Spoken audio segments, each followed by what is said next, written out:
ఇక విశాఖను గ్రీన్ సిటీగా మార్చడమే కూటమి ప్రభుత్వ లక్ష్యమన్నారు deputy CM Pawan Kalyan. Visakha pollution పై పలువురు నేతలు లేవనెత్తిన ప్రశ్నలకు పవన్ సమాధానమిచ్చారు. విశాఖలో పారిశ్రామిక అభివృద్ధితో కాలుష్యం పెరిగిందన్నారు. తీవ్ర కాలుష్య నగరంగా విశాఖను పీసీబీ గుర్తించిందన్నారు. పరిశ్రమల నుంచి వచ్చే వ్యర్థాలను శుద్ధి చేయడానికి పొల్యూషన్ కంట్రోల్ బోర్డు పరిశీలిస్తోందన్నారు.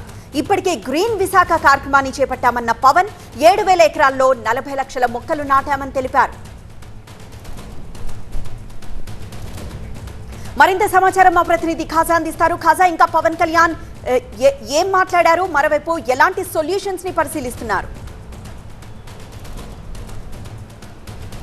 ఖచ్చితంగా విశాఖను కాలుష్యం నుంచి పూర్తిగా విముక్తి కల్పించేలా చర్యలు చేపడతామని ఈరోజు అసెంబ్లీ వేదికగా డిప్యూటీ సీఎం పవన్ కళ్యాణ్ చేసిన ప్రకటనతో ఈ ప్రాంతవాసుల్లో ఒక నమ్మకం కుదురుతుంది. ఎందుకంటే గత కొన్ని దశాబ్దాల కాలంగా విశాఖను వేధిస్తున్న ప్రధాన సమస్యల్లో పొల్యూషన్ అనేది ఒక ఫస్ట్ ప్లేస్లో ఉంది. అంటే ఇక్కడ ఉన్న పరిశ్రమలు కావచ్చు, లేకపోతే ఇక్కడ పెరుగుతున్న వాహనాల సంఖ్య, జనాభా నుంచి వచ్చిన సాలిడ్ వేస్ట్ వల్ల కూడా ఇక్కడ క్రమంగా పొల్యూషన్ పెరుగుతూ వస్తుంది. గతంలో కూడా అనేక సర్వేలు, అలాగే కేంద్ర పర్యావరణ మంత్రిత్వ శాఖ కూడా ఈ విశాఖలో దేశంలో కాలుష్య కారకాలు ఉన్న ప్రధాన నగరాల్లో ఒకటిగా విశాఖను కూడా ప్రకటించింది. 2009లో కేంద్ర పర్యావరణ మంత్రిత్వ శాఖ ఈ విశాఖను కాలుష్య నగరంగా గుర్తించింది. ఆ తర్వాత 2010లో విశాఖలో పారిశ్రామికల స్థాపన, విస్తరణ కోసం ఒక మారిటోరియం కూడా విధించి కొన్ని నిబంధనలను కూడా కఠినతరం చేసింది. ఆ తర్వాత ఆ కాలంలో కూడా ఇక్కడ క్రమంగా పొల్యూషన్ పెరుగుతుందో వస్తుందే తప్ప అది క్రమంగా తగ్గే పరిస్థితి అయితే కనిపించలేదు. ఒకవైపు పొల్యూషన్ కంట్రోల్ బోర్డు అవసరమైన చర్యలు తీసుకుంటుందే కానీ ఇక్కడ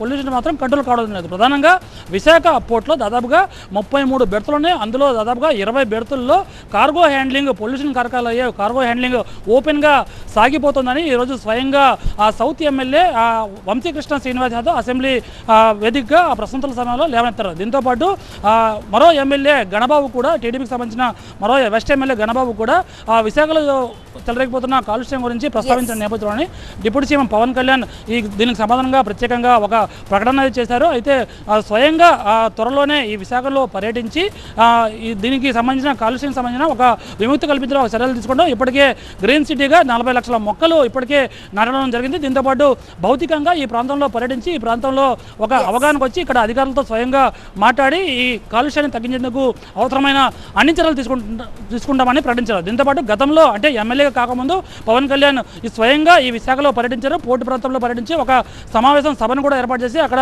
ప్రజలకు హామీ కూడా ఇచ్చారు. ఈరోజు ఇదే అసెంబ్లీ సాక్షిగా ప్రత్యేకంగా ఈ విశాఖ పోలీసుని పూర్తి స్థాయిలో విముక్తి కల్పించేందుకు చెప్పారు. ఇదే క్రమంలో అసెంబ్లీ స్పీకర్ అయ్యన్న పత్రుడు కూడా పవన్ కళ్యాణ్కు విశాఖ పొల్యూషన్ గురించి ప్రస్తావిస్తూ పవన్ కళ్యాణ్కు ఇష్టమైన నగరాల్లో విశాఖ ఒకటి, దీనిపై ప్రత్యేకంగా దృష్టి సారించాలని చెప్పిన నేపథ్యంలోనే ప్రత్యేకంగా పవన్ కళ్యాణ్ చేసిన ప్రకటనతో ఇప్పుడు అటువైపు కేంద్రంలోనూ ఇటువైపు రాష్ట్రంలోనూ డబుల్ ఇంజిన్ సర్కార్ నేపథ్యంలో సమన్వయంతో విశాఖను పొల్యూషన్ సిటీగా చేస్తారని ఒక నమ్మకం అయితే ఇక్కడ ప్రాంతవాసుల్లో కలిగింది.